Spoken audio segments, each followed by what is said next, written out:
Hey, thanks so much for watching. This is my interview with Mr. Robinett. I had a great time interviewing. Hope you enjoy. Mr. Robinett, thank you for joining me today. Thanks, Jack. Appreciate it. Well, I know you just moved here from Tennessee to Alabama at Oak Mountain. Could you tell me one big culture shock you had moving here from there? Yeah, the place in Tuscaloosa and the place down south, y'all seem to be very fond of all the football going on. I grew up in Nashville area, so I'm a huge Tennessee Titans fan. And college sports, Vandy wasn't very good, and I had some cousins that went to UT, so I wasn't really into college ball, but now I'm seeing it all around, and I married a Georgia fan, so I'm kind of in between all the battle going on, but it's been fun to see, and my wife and I love the area, so we're excited to be in Alabama. Yeah, it's been good. All right, that's good to hear. Yeah. Well, I mean, have you always wanted to be a teacher? You know, no. I think we were talking about it earlier before the interview, and you were saying you still are figuring out where you want to go to school and what you want to do or whatnot. And I can remember my senior year of high school, I told my mom and dad that I was going to dig ditches because I had no idea what I wanted to do, and I knew I was good with my hands, and I thought I'd just do yard work forever because I made good money in high school. And so I never dreamed I would become a teacher, mainly because my mom and my grandmother were teachers, and I just didn't think that I wanted to do what they did because my mom would spend long nights telling me to do my homework and getting on to me about stuff. So it started to grow on me, and I realized, you know, I really enjoy it, and it was a passion. So yes, once high school finished that senior year in May, I knew what I wanted to do. Yeah. Well, I'm glad you did because you've been a good teacher here so far. Well, thanks, Jack. Yep. Did you have any big influences or educators in your high school or college that really pushed you to want to be a teacher? Yes, absolutely. In high school, I had some great high school teachers, specifically some male teachers that I looked at, and I actually still text one of them, Chris Saunders. He was my history teacher. My junior year of high school was his first year of teaching. And so it's kind of neat. My first year of teaching was last year, so I kind of thought about now I've come full circle to where he was. And so we still keep up in text kind of a little bit. He coaches golf back home, and Brentwood just won a state championship, so he's doing good. And we had a cool relationship, and he kind of helped me just kind of learn some ins and outs of what it means and kind of how passionate he is about it. So yeah, he was a huge influence. Yeah. Cool, cool. So have you always wanted to be an English teacher specifically? So funny story, no. My degree when I first started was history.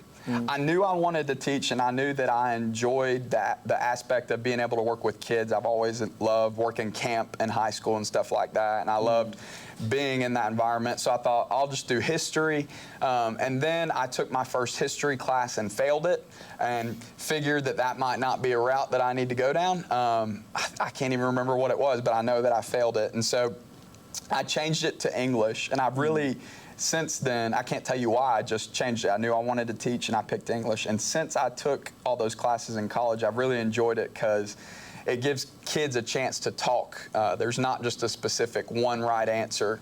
Kids have to struggle to find that there's multiple answers. There's multiple ways to interpret things. And I just like talking. So I like getting kids' opinions and ideas circling in class. So I've really enjoyed that I picked that. Yeah. English and history have always been my favorite classes, partly because of that and because of teachers like you that teach that way. Okay, yeah, where you got to struggle for it. Yeah. It's not just the right answer. There could be 2 or 3 ways, which I think is fun, watching those kids struggle with it. So it's good. Well, I know you're also a football coach here at Oak Mountain. Can you tell me about why you were interested in that and what your experience coaching here has been? Yeah, so I've always had a passion for football. Like I said, I'm a Titans fan, so I love football, watched it since I was little, played it since I was little, and played it in high school as well. And when I first started teaching, I realized, I guess I could be a football coach too, but that was never the drive at the beginning of it. And now I'm here at Oak Mountain. Coach Crane has been super great to me. He brought me onto his staff, and actually when I interviewed here, he's always been super personable and made it clear that he's going to help me learn it the right way.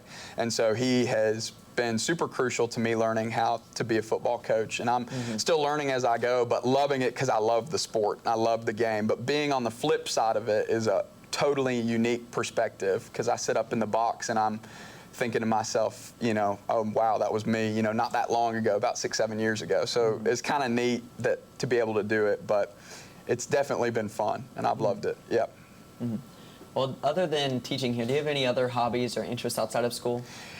Yes, good question, because yes, teachers do have lives. I do have some stuff I like to do. Sometimes you guys see teachers at grocery stores and stuff and you act shocked like, oh my gosh, there they are. Like, yeah, I get out a little bit. So I love to hunt.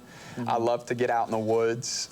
My father-in-law, he lives in South Georgia, and we love to go hunt together with his family, and so I love to do that. My wife and I love to go hiking and like walk with our dog. We've got a golden retriever, and so we like to get out with him when he acts good, because he can be a lot.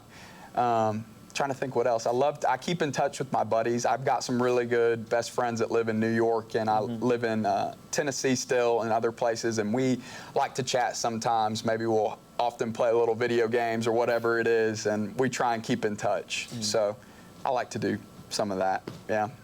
All right, interesting. Yeah. All right, well, thank you so much for coming out and talking to me today, Mr. Robinett. Thank you, Jack. All right. For Oak Mountain Media, follow us on all our socials, please, at YouTube, Instagram, Facebook, all at Oak MTN Media. I've been Jack Green. Thanks for watching.